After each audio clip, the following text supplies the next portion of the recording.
We're live. It's second Saturday, 10 a.m. here, Mountain Standard Time. You know what that means. You Cora Horse, get your ass to church. It's time for church. That's right. Now we're talking. All right. For the benefit of people who watch in the future, we're going to speed up the openings of these sermons. So people, get your Cora Horse ass to church on time. We're going to start with our first hymn. This is going to be a great sermon, and I'm not just saying it because ExmoJoe, also known as Joe Rollins, I'm going to preach it. I'm going to preach it as well as I can.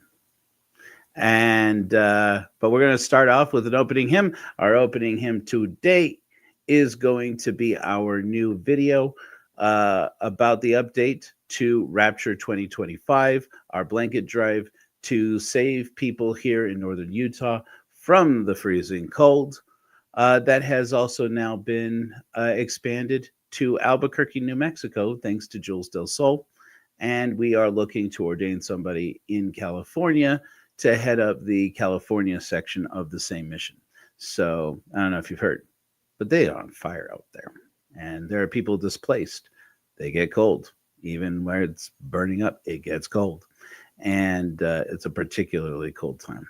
Hey, Lisa, thanks for joining us, even from work. Hey, Rio, I saw your interview on Gene's show. Great stuff. Hey, thanks for the plug for the Church of Korihor. You and I need to talk. We've been emailing, but we need to have ourselves a conversation. I think there's a lot to be excited about. There she is, Jules Del Sol, out there, fresh from her trip. She's been out there putting blankets around people. Well, mainly putting beanies on people and gloves out there in the cold New Mexico temperature. Yes, it gets cold in New Mexico. So, yep, let's connect, Rio. I think or Kim. Thank you for all that you're doing.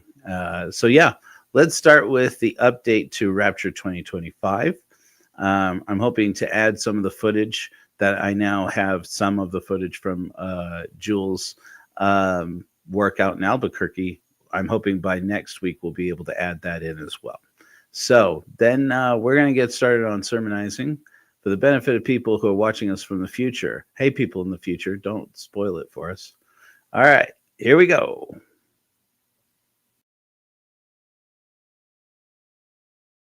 I have blankets donated by Laura. You want to show us Laura's blankets there, Elijah?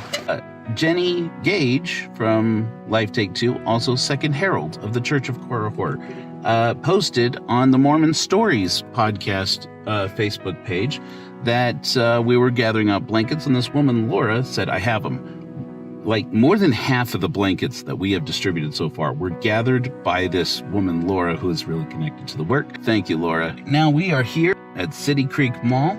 We've decided to use the Mormons' charity, their tithing dollars, to put blankets around people who are cold. Let's go do the work. Like Korihor, I was lost and alone. Like Korihor, cast far from home. Like Korihor, they stole my voice. Like Korihor, left without a choice. But unlike Korihor, I can speak again. Unlike Korihor, I have a friend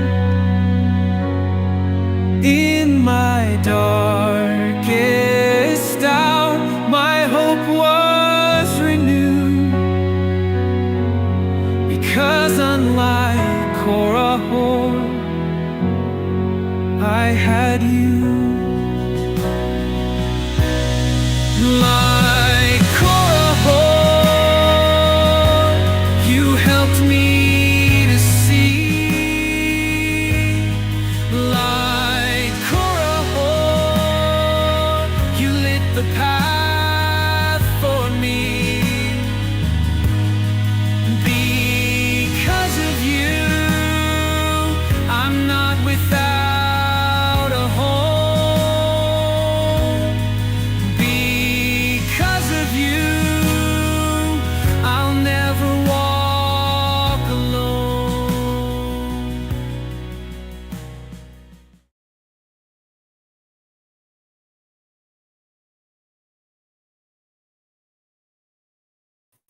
Make sure to unmute myself.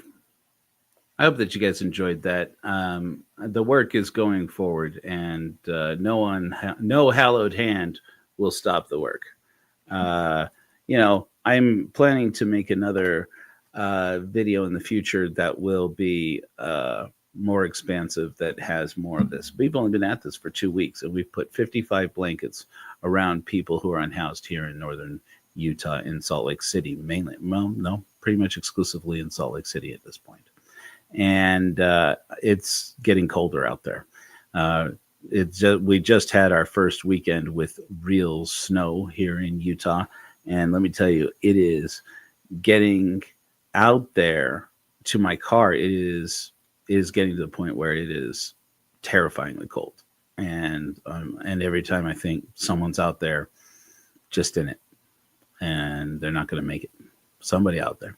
There are close to somewhere around 4,000 unhoused people in Utah, according to the state's estimate. Frankly, it may be significantly more. So we're going to start sermon, but just wanted to give you guys a quick update on that. And while we're at it, I just wanted to show you something here. You see this behind me? That is our first bolt of polar fleece that we have purchased with donations from the website at korahor.org. 100 pennies of every dollar that is donated at korahor.org for Rapture 2025 or any other incentive we have going on goes to the work.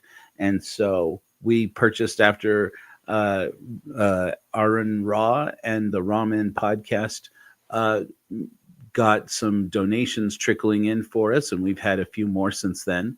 I was able to place our first order. Basically, it's too far away. It's over there.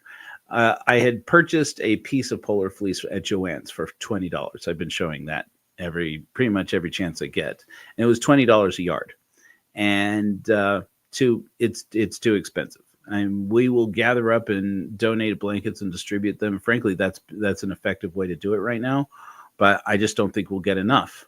And so we have set the goal to gather 300 blankets and distribute them, and then make 300 blankets using this material, polar fleece. And I have bought our first bolts of it. We're going to try it out. Some things that I have learned about this since I volunteered at St. Mark's Cathedral last Saturday is that the thing that people are asking for besides blankets, they all of them want blankets, at least at night they do.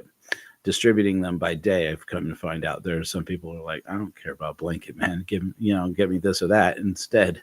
But the thing that when I was placed in charge of the door at St. Mark's Cathedral, when I was volunteering with Second and Second, hey Megan, how you doing? People would come to the door, and it was my job to turn people away because the building was up to capacity, and to make sure people didn't sneak in. And it was heartbreaking work, but it has to be done. You have to protect it for everybody else. You can't have the fire marshal coming in saying, "Oh, see, we have to shut these down," right? So they were full. This little church was full of people, and many of them were couples. And lots of people who said yes to a blanket is because they were a couple who were huddling together for warmth. And so they would ask, do you have big ones? Do you have big blankets? So we can make blankets big enough to cover a couple, or to fold over and just cover yourself and double them up so that you can stay warm. That's our plan. Okay, so basically this is about 5 feet wide bolt of polar fleece.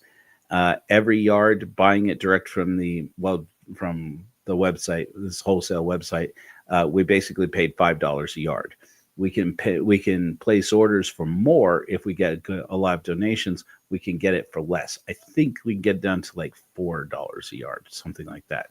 And we could actually get more blankets out there. But the thing that people most asked for when they would come to the door at St. Mark's, and they're now opening the Methodist church up there. Methodist church. Yeah, the Methodist church also has now opened up because they're having so many code blues in a row. It's basically the coldest winter on record here in Utah. So we're trying to save lives out here. I'm very concerned. So our goal: gather 300 blankets, make 300 blankets, get them out to warming centers and to car camps, and then out to the street was our plan. I've now reversed that because, frankly, even the warming centers are telling us. And my friend Carl Moore, who's one of the volunteers and organizers at Second and Second, said, Joe, don't give us blankets in here. I mean, we'll take them and give them out throughout the night. He said, but we're turning so many people away. Go out there and give them to people out on the street. And so we went out there and we did that. My son Elijah and I, we've done it 3 times so far. My goal this week is to finish giving away all the blankets. We still haven't given away all of Laura's blankets. To finish giving away all of Laura's blankets. By the way, Laura, our good friend, we met from the Mormon Stories community, Mormon Stories podcast community page. Jenny Gage was the one who found her. She's like, this is easy. I'll keep doing it. And she's been asking her friends here in Utah County and her neighbors to give up blankets. And somebody said, what about coats? We have new coats that are, or quality coats that are clean and ready to go out there. And she said, Joe, would you take coats? I was like, are you kidding me? Absolutely. I'll take coats. So, we're doing the work. The thing that people most ask for is hand warmers. Those hand warmers, it turns out, are saving lives out there. They also ask for hand sanitizer, but they don't make hand sanitizers. I don't know how many of them use the hand sanitizer for washing their hands. Hopefully they do. We found out the reason why they're turning away the small bottles of hand sanitizer, like, get that away from me. I don't want them. They won't even take them. They won't even take them for free. They won't take them. The Second is handing them out bottles of hand sanitizer. And turns out, we find out the reason why is because, right? Jules seeing it in New Mexico too. They squirt them out into a puddle and then gather around them with friends they make out there sleeping rough. And they light it on fire and they huddle around it. That's what they're doing with the hand sanitizer. And I talked to a guy who said, one of those 18-hour hand warmers, he said, the 10-hour ones are fine, but they don't get nearly warm enough, and they don't last nearly long enough. He said those 18-hour ones are amazing. And we can get them, I discovered, if we order them in bulk for about $2 a piece. So I'm thinking we may modify our plan to a blanket and a hand warmer to every person that we can. And just keep it going. Just keep it going. Keep them out there. Keep them rolling. Keep them rolling. Keep them rolling. If we buy them in bulk, we'll save a lot of money. If somebody's out there and it's like, I can't bring myself to donate money, contact me individually. You can go to the website and use our contact form and contact me individually. For now, I'll just have to make sure you're not some a-hole, and I'll give you because I'll give you my home address, and you can just send me hand warmers, and I'll take them. Yeah, we're doing the work, you guys. So now let us sermonize. Overview effect can heal the world. In March 1969, Apollo 9 astronaut Rusty Schweickart was tasked with performing the first spacewalk of the Apollo program. His objective was to test the portable life support system. That's the backpack that Armstrong and Aldrin would eventually use to walk on the moon. Now, because this is the Apollo program, they decided to use the test to practice spacewalking between the 2 vehicles of the Apollo mission to test moving between them using only the handrails on the outside in case the docking procedure failed and the astronauts got stranded in the LEM. They had to get to the command module by spacewalking there. But something went wrong. Schweickart experienced symptoms of space adaptation syndrome, or space sickness, that made it impossible for him to move from the lunar module, or LEM. So they abandoned the transfer and just space tested the life support system on the LEM's porch, the platform that Armstrong and Aldrin would later use to step onto the lunar surface. Now, command module pilot Dave Scott was filming the experience from the command module, and his film camera jammed. So Schweikert was told to sort of hang out in space for 5 minutes while they tried to reload the camera. What no one could have anticipated was how this 5-minute pause would completely change Rusty Schweikert. Maybe change all of us. In the pause, Schweikert took a moment to do something remarkably unremarkable. He turned and looked home. He gazed upon Earth, a vibrant sphere suspended in the blackness of space, and realized how fragile it is. This unplanned moment of reflection led to a profound cognitive shift that has come to be known as the overview effect. Now, Schweikert described a deep sense of interconnectedness and a realization of Earth's fragility, emphasizing the shared responsibility of all humanity to protect our home. This transformative experience changed Schweikert's whole life. Long after he left NASA, he became an advocate for planetary defense and co-founded the B612 Foundation. There it is, my first screw. And co-founded the B612 Foundation, an organization dedicated to protecting Earth from asteroid impacts. It turns out that this experience was not unique. The first spacewalk astronaut was Gemini 4's Ed White, who said at the end of his first spacewalk, "I'm coming in, and it's the saddest moment of my life." Neil Armstrong said, "It suddenly struck me that tiny pea, pretty and blue, was the Earth. I put up my thumb and shut one eye, and my thumb blotted out the planet Earth. I didn't feel like a giant. I felt very, very small." Apollo 14 astronaut Edgar Mitchell said, "From space, I saw Earth as a precious, fragile ball of life hanging in the void of space, and I became more convinced than ever that we must protect and preserve it." You know, William James, the father of American psychology, wrote a book called The Varieties of Religious Experience, and he describes a spiritual experience as an indescribable, awesome experience that leaves one transformed. In that sense, a new kind of spirituality has been born in the space age. Any science and science shows that it might have the power to make us all better. Since the Apollo program, more than 500 people have been to space, and their descriptions of the overview effect highlight how important this spiritual experience was for them and maybe for all of us. The view of Earth, says Nicole Stott, a space shuttle astronaut, is breathtaking, and it really shows our place in the universe. It's up to us to take care of this beautiful planet. Mae Jemison, also a space shuttle astronaut, said, "When you look at Earth from space, you realize that our planet is a beautiful, interconnected system. We are all in this together." Mike Massimino, space shuttle astronaut, said, "Seeing Earth from space was a powerful experience that made me feel connected to all living things on our planet. We must work together to protect our home."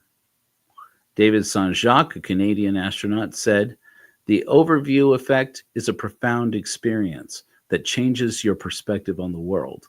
From space, you see how interconnected we all are and how important it is to work together."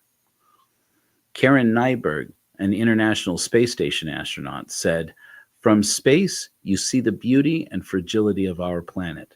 It's a reminder that we all share this common home and that we need to take care of it." Scott Kelly, International Space Station astronaut, said, "From space, you realize how small and interconnected we all are. It's a perspective that can inspire us to be better stewards of our planet and work towards a brighter future."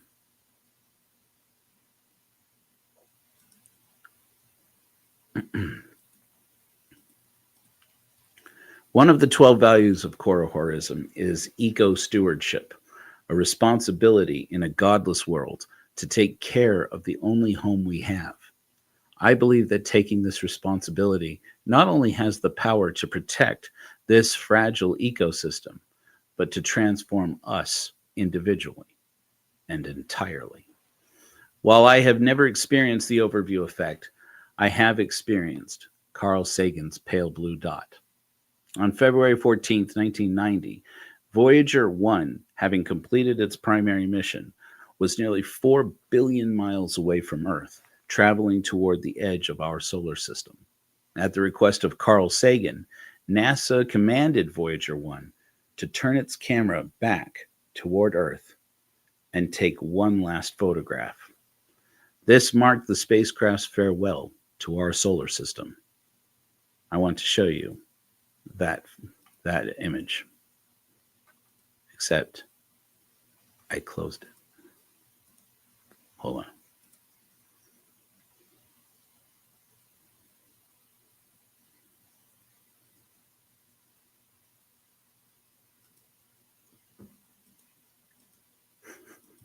Good job, Joe. Good job.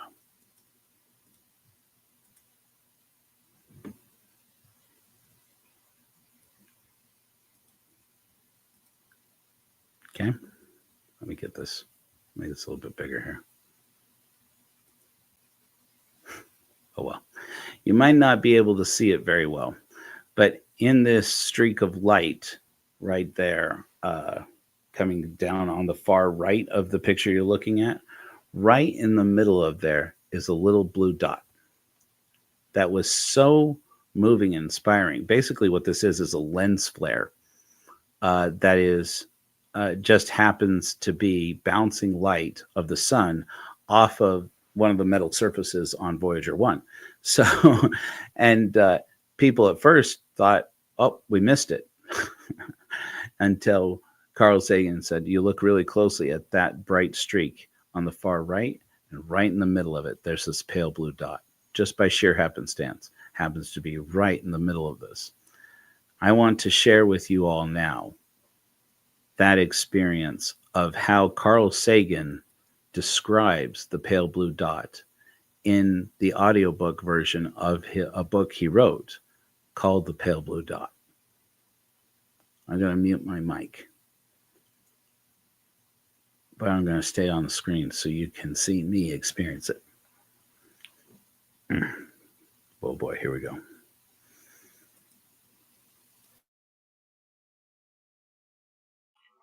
From this distant vantage point, the Earth might not seem of any particular interest.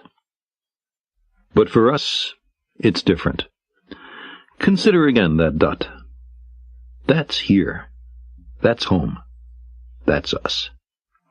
On it, everyone you love, everyone you know, everyone you ever heard of, every human being who ever was, lived out their lives.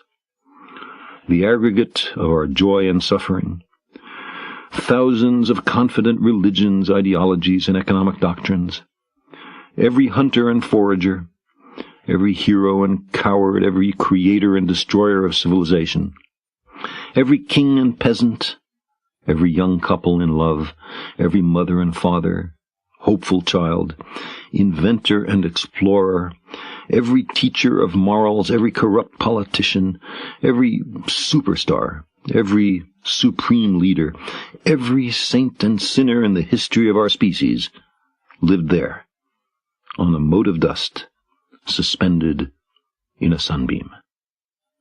The Earth is a very small stage in a vast cosmic arena.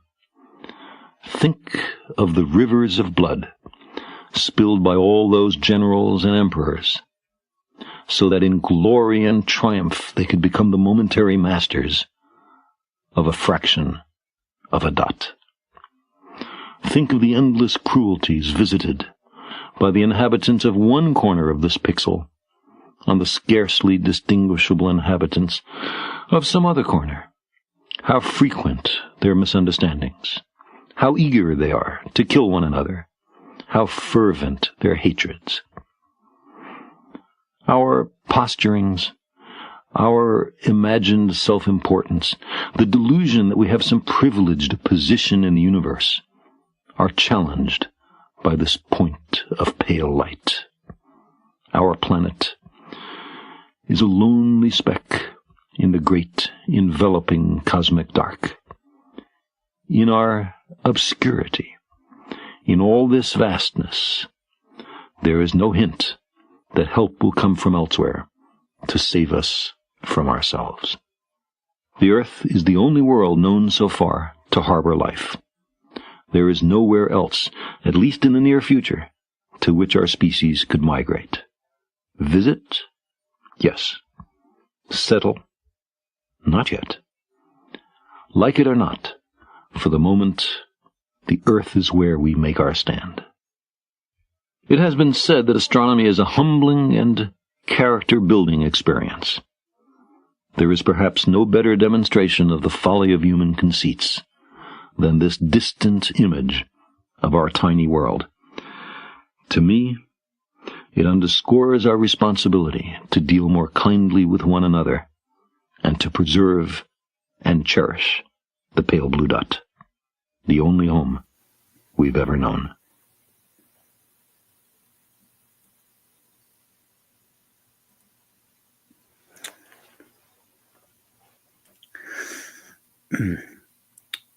For a godless man, he could preach a hell of a sermon. Maybe it'll be a little less surprising to people when I say if we hadn't named the Church of Korihor like we did, I would have named it after Carl Sagan. Sam Harris pointed something out that I just want to dwell on while we dream together for a moment about this. After I finish this statement, I will remind you all that the link to the StreamYard is in the description of this video, in case anybody wants to take the oath of reason with us. What we're going to do is we're going to finish the sermon, then we'll do a closing hymn, and we'll close the broadcast. That way, in the future, when people see this, they'll get a more brief and encapsulated experience. At the suggestion of my friend Gene, we're going to treat the time after that as a kind of linger longer, not to Mormonify this experience. But basically, if you guys want to join us, you can join us by clicking over to that live stream broadcast. Or if you guys want to get onto the StreamYard and talk, we can certainly do that. We can hang out for a minute. But I just wanted to finish with this. This is why this is important. Okay. I've been re-listening to Sam Harris's book, Waking Up, which he talks about godless spirituality. And I've been reading some books. As I mentioned, I've been rereading William James's Varieties of Religious Experience. And I've been looking a little deeper into Britt Hartley's work, just trying to come up with good inspiration of what could we be doing better? What could we be doing to provide Korihors with a better spiritual experience?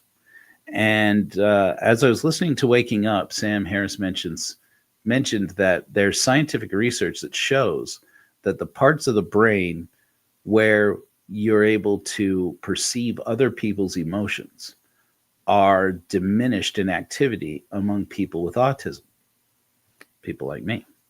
Now, as I've mentioned before, so there's a lot of research being worked on right now, and actual viable therapies that are being experimented with right now to explore the possibility that autism and ADHD, which we've known for a while are pretty much the same thing, just varieties of the spectrum, but also CPTSD and some forms of depression are all on the same spectrum. They're all varieties of your autonomic nervous system and the interaction between your brain and your autonomic nervous system. And he mentioned that compassionate meditation has been scientifically shown to increase activity and development in the parts of the brain that show diminished capability of sensing other people's emotions for people with autism, people on the spectrum. And I said, I didn't know that. I mean, you hear people say that, but they don't often know which words to use. And I looked, I said, oh, well, I wish somebody had said it to me that way. I would have looked into this a lot sooner.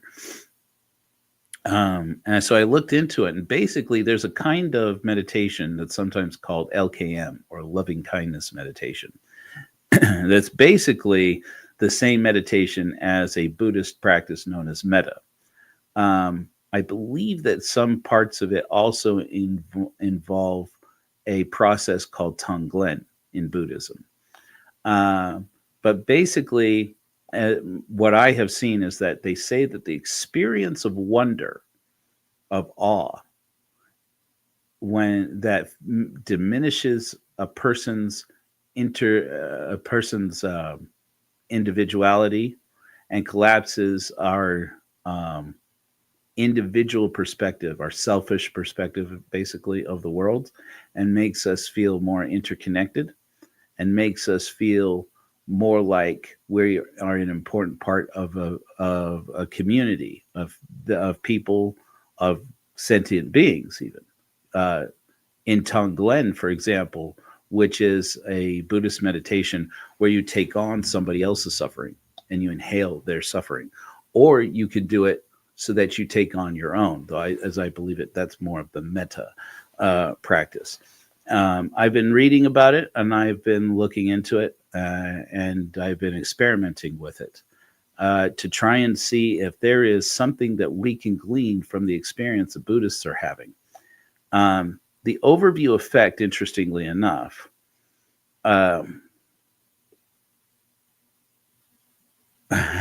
sorry, distracted. I'm closing these comments for a minute. I love you guys, but I gotta wrap this up. The experience of being that these Buddhist monks have been experimenting with for thousands of years. They do it their way, and we don't want to steal it. But I thought, what if the overview effect could become a variety of this, and we can give ourselves room to play so that we can focus on healing ourselves and activating these parts of our nervous system that allow us to feel basically the overview effect. And I thought, there's been so much research into this. The people have been experimenting, by the way, with transcendental meditation, with mindfulness meditation, to try and create experiences where people can experience specifically the overview effect. And they even have like these it seemed to me like it must be expensive centers where you can pay like $50 and you can experience the overview effect by going in and putting on a virtual reality headset. And from what I understand, it's okay. It's not bad. It's interesting. People find it interesting. But I read this review that said, while the experience is interesting, the cumbersome nature of wearing the virtual reality headset and the realization that you are sitting or standing inside gravity, in gravity, makes it difficult to kind of pretend that you're floating in space. And it's just not the same. And I thought, whoa, that's good to know. Because at first when I thought that, virtual reality, that's a great idea. You could duplicate this. And I thought maybe we all could get a bunch of virtual reality headsets and try it for ourselves. And then I realized, no, it really isn't practical. But with meditation, you can actually have that disembodied experience. You could actually create this. And that's when I thought of the pale blue dot. So here's what we're doing. On the website at korahor.org right now. I don't even have it pulled up. We'll see if I screw it up really badly right now. I'm going to share this with you so you see what we've done with the website and how I think we can use this experience to actually make something kind of amazing for ourselves. That'll be our thing, our version of meta. And let's see here. If I can present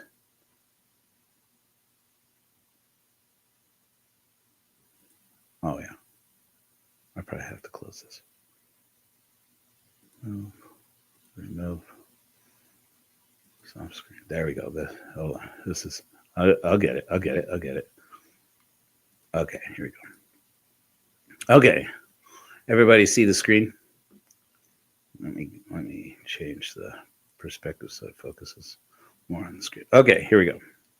So this is the way korahor.org looks at this moment. You people in the future, forgive us if this is changed. So you'll see up here at korahor.org, you'll see that there's a login bar now where a person can change their account settings, their profile, and everything. When you become a member of korahor.org, that doesn't mean that you're a member of our church. You have to take the oath of reason, but you can become what we're calling a contributor, where you give $2 a month as a donation, and as part of that, you get access to the features we are releasing. One of those is going to be a tab that says Sacraments, and under there you can click on the Oath of Reason. If you're interested in joining our church, it should take you to a page that says I take the Oath of Reason, and you can upload a video of yourself reciting this Oath of Reason. And then you fill out your name as you want it to appear, and your email. Check that you are a person over the age of 18 and that you understand the bylaws of the Church of Korahor, and that you can put in this space, you can put a name of any organization you would like us to send a copy of your certificate to, basically claiming you and saying this person is a part of our church. Take them off the rolls of your church, because you're not allowed to be a member of another church while you are a member of the Church of Korahor. Until you resign, or I kick your ass out, or you die, one or the other. Ride or die. One of the things that we're going to do here, and I haven't finished the page for it, obviously, is that I'm going to have another tab here that says Overview. And I'm going to create one guided meditation for us to experience together, where everybody can use, give ourselves room to play and attempt to experience the overview effect using just guided meditation. And I've been looking into using the option of doing it with music or without music, and finding some music that is conducive to the experience and that actually has scientifically backed, validated proof that it actually helps to enhance the experience. So I've been looking into that for a few days. Don't have much to show on that regard. Can everybody see it when I'll know here in a minute can everybody see the little tabs that pop out underneath these tabs when I hover over them? Hopefully, yes. You'll see that we have a courses tab. I've been approaching some people about the possibility of making courses for us. A couple of people have shown some interest. I'm not going to say who until I get something more firm. You can see the church bylaws. You can see the church hymnal, and you can go to the Godless sermons from here. The other thing that is just brand new, and I'm going to ask people, go in there, poke around, but don't judge us too harshly. Okay. Is you're going to see this tab that says missions. And this is basically our own little social media network. When you join up, you'll be able to create a profile, and you'll be able to join different missions. I'm still, again, this is very new. We're going to break it. This is we're basically taking a feature that is available through our web host, and we're making it, we're going to try it. So it might break. So it will break. Let's just go into it expecting that. Okay. It will break. Be thoughtful, be kind. Remember, we're having a variety of experiences, and social media is brain poison. And so if we can use this constructively to create things, this is what I'm thinking. We'll create an overview effect guided meditation. I'm going to start it off as just an audio file. If we think that adding visuals to it will enhance the experience, then we'll do that. If adding music to it will enhance it, or sound will enhance it, we'll do that. But everybody is invited to come in. You'll have to join as a contributor, but it's $2 a month. You'll be fine. Chances are. And if you're not able to do $2 a month, contact me. We'll talk. There's a way to backdoor people into it if they can't afford it. But the idea here is to grow the mission that we're doing here. If we can get thousands of people to join as contributors, we can keep this work growing, keep it growing. And so none of that money, by the way, is going to me. Again, these are donations to the church to defray the costs of the church. And so as we develop it, we're going to make it better and better and better. And then eventually we'll build this backlog of these experiences, overview experiences that are an official sacrament of the Church of Korihor. If it turns out that we could create a version of overview effect that is duplicatable and that can help us each individually to reduce anxiety, to increase our interconnectedness and compassion with other people, and to be able to resolve some of these problems in our lives that are spiritual roots of depression. Spiritual meaning simply it's a factor of our brain.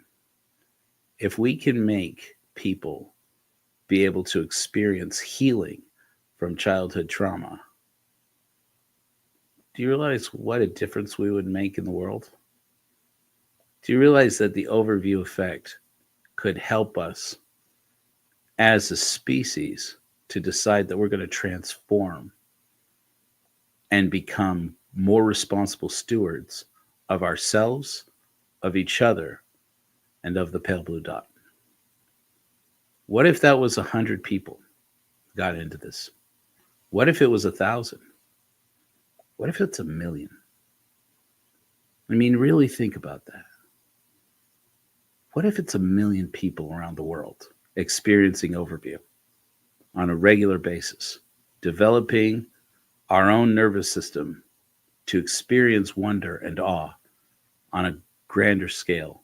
I want you to dream with me for a minute what it might be like to get Neil deGrasse Tyson to record an overview for us. What would it be like to get Nicole Stott, the space shuttle astronaut, to record an overview that simulates what she had, the experience she had in space? What if we could get people who have been to space and experienced overview to help us develop it and say, help us to get this experience because we need it as individuals? We could get that. Hey, how's it going, Nate? We could get this healing out to so many people. We could actually fulfill the creed of the Church of Korihor, which is, I will remind you, we transform painful lives into lives worth living. By the light of reason, we are all Korihor. I invite you to join us at korihor.org, donate to the blanket drive, and help us to develop this experience together and see if we can't make this into a better world. That's my invitation. And then I just want to give us a closing hymn. I'm gonna play for you guys our first solstice song, which is called "An Apple Pie from Scratch." If you don't know, Carl Sagan, once again, man, could preach a sermon. For a godless man, he could preach quite a sermon. In Cosmos, there's this section, this episode, where Carl Sagan serves himself up a slice of apple pie. And he says, if you wish to make an apple pie from scratch, you must first invent the universe. stay with the compliments on my amazing Carl Sagan. Carl changed our lives, a lot of us. He really showed us that we could overcome the prejudices that we experience as children, even, and see a more idealized version of the world that, while it is not always accurate to the world that we actually live in, it could help us to dream of the world that we should be building. That's one of the things that Carl was really good at. And so many people know that there's no way that Jesus of Nazareth was born on December 25th. Of course, it was a holiday because it's the winter solstice. It's the longest night of the year. And so it was taken over by the Christians to replace pagan traditions. But interestingly enough, one of Carl Sagan's heroes, Sir Isaac Newton, was born on December 25th. So the first hymn of the Church of Corahor was called An Apple Pie from Scratch, right? Get the apple, Newton, apple. An apple pie from scratch. And if you listen to it, you'll catch a little homage to Carl in there. And I just want to close with that. So again, if you are looking to join us on the Linger Longer, I'm going to close this stream and then we'll relaunch again. There's also a link in the StreamYard of this video so that people can join in with us if you want to just kind of hang out and chat. We'll talk for a couple of minutes here, for maybe a half hour. And until then, I just want to let you guys all know that I appreciate all of you for joining me on this journey. I feel excited about sharing this experience with you and sharing what I am learning and the spiritual experience that I am having. In serving others, I have had a profound transformative experience just with our little blanket drive, where we put a few dozen blankets around people here in Salt Lake. It's a major transformation in my experience that I really needed right now. I want to apologize also. Some of you may have seen me in live broadcasts in the past talking a little, perhaps too bluntly, about my experience with depression. It's been a hard road for me for a little while here, and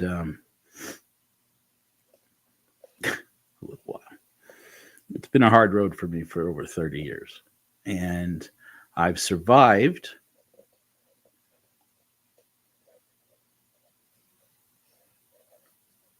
There's a circuit in our brains called the default mode network, which is the part of you that identifies yourself. That is yourself.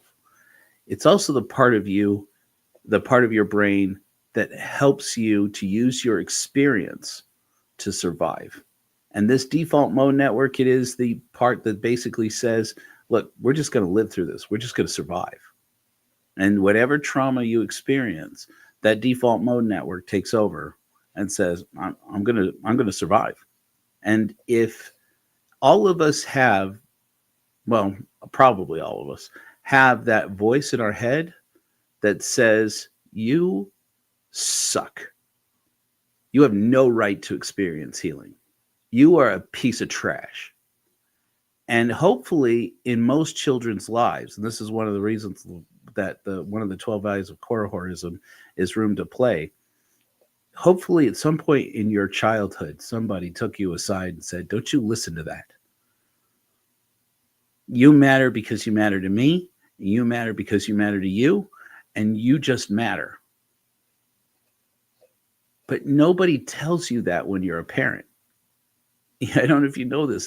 Some of you have had children, at least in the age that I've been raising my children. In Arizona, when you have your first baby, they pull you aside before you can take it out of the hospital. And you have to pass this like 30-minute orientation. And what that 30-minute orientation for becoming a parent for the first time, you know what they tell you? Don't ever shake the baby. That's it. It's 30-minute class to say, don't shake the baby. You might get angry and you don't realize how hard you're shaking them. And even just a little shaking can give them, shaking baby syndrome. And that's it. There you go. Send them out into the world. I wish somebody had pulled me aside to say, there are going to be days where if you just sit there while the baby cries and just live until the next minute, and the next minute, hey, you're doing it. Because there will be days when it'll be like that. There will be days when you want to take out all your anger on yourself or on the baby or on your spouse or somebody, and all the frustration with how difficult this is. And you just have to sit there. In that moment, the work may be just sit here. Just sit here for a minute. You don't have to do anything. Just sit there and do nothing for a minute. Just let it until it passes. Just let it go. I wish they would explain that to more people. In 18 years I've been a parent, I have never hit one of my children once. Not once. Even when other people have told me, it might be good for them. Might help them a little bit. I have never raised my hand to a child or a woman in my life. Maybe that's a little toxic to say, but it matters to me. So never in my life. And that's a little difficult for me because that was not my experience as a child. And my inner voice, like so many of you out there, because I know I'm not the only one, knows what it's like for that voice in your head that says you suck and you don't deserve to be better, which is your brain's defense mechanism. I can't emphasize this enough, to keep you alive. Your brain is trying to protect itself. It's trying to stay alive, ironically enough, because that voice in so many children, and we are all ultimately children, as I was explaining to Nate Hinckley on our episode of, our joint episode with the Bishop's interview, which I enjoyed very much, Nathan. It's sometimes we have to remember that feeling that, does anybody know that I got left home alone with the credit card and the keys? That I can go where I want, that I can buy what I want? That part of you is your inner child. And you have to heal that inner child. I shared this experience with you, Nathan. I'm glad you enjoyed it. And I've shared it with a handful of people since, and I'm sharing it with you guys now, especially you guys in the future. My inner child I met on a psilocybin journey, magic mushrooms. And I put my arms around him and I said, Joey, I'm here now. I won't let anyone hurt you. I think more people would have done that for me when I was a child if I wasn't autistic. But they didn't know back then that that's what that was. I was just shy and weird. And with a lot of people expressing to me how concerned about my future they were because I couldn't connect with people. Nobody knew back then that if somebody had taught me to meditate, I could have possibly connected better with other people and understood their feelings more. And I come to find out as an adult, people thought I didn't have feelings. And there's a great song by Flight of the Conchords called Hurt Feelings. And it starts out, the fellas from Flight of the Conchords start singing, people say rappers don't have feelings. We have feelings. People say that we're not rappers. That hurts our feelings. Sometimes I have to remind myself and say, people say autistic people don't have feelings. We have feelings. We weren't taught how to handle them because they didn't know. They taught us that we were sinners from birth. Yes, even the Mormons who claim that children under 8 are innocent. 8. Fuck you.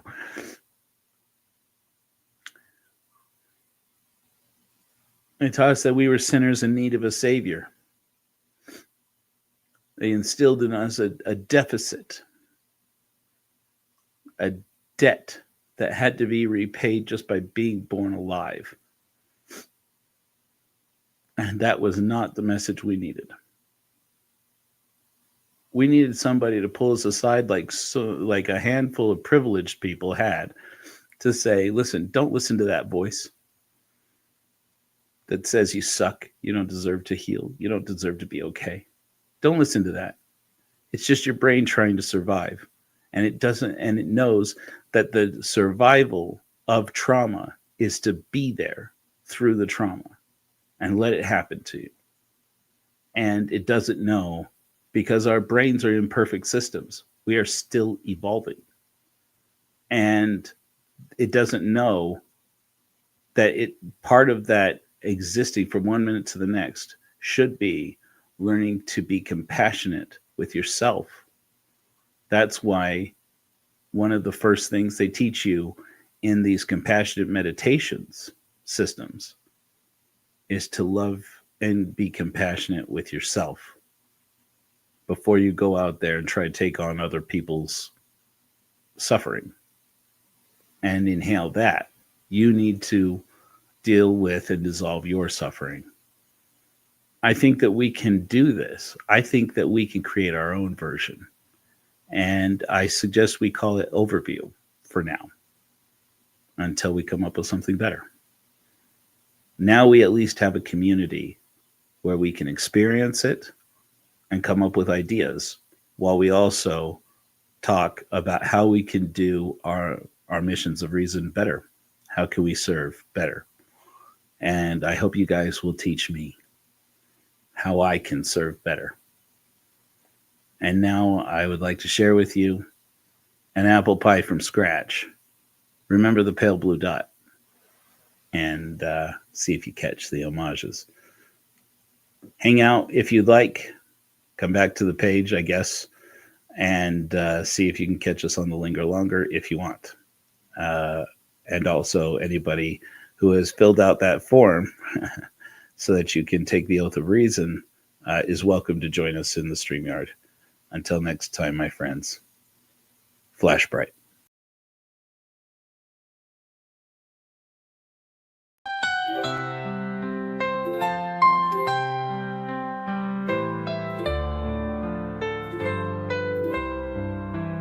On a cold December morn, a son of these stars was born. That long winter solstice night gave us a child of wonder bright. An apple pie from scratch, this childhood's gift unmatched. Principles that light our hearts, this child of wonder was our start. In his apple's fall we rose to Mars. With his rainbow we found the stars. With a curiosity so pure, a child's light in us endures. An apple pie from scratch, this childhood's gift unmatched. Principles that light our hearts, this child of wonder was our start. If you wish to make Newton's apple pie, let Carl point you to the sky. It began on Christmas Day. A child was born to light our way. By his mind we made Apollo rise. Upon his light we sail the skies, on this pale blue dot in a sunbeam was born a boy who made us dream. An apple pie from scratch, this child's gift unmatched. Principles that light our hearts, this child of wonder was our star. So let us sing this solstice night to honor Carl and Isaac's light in our stars, as yet unwritten, a child of wonder to us was given.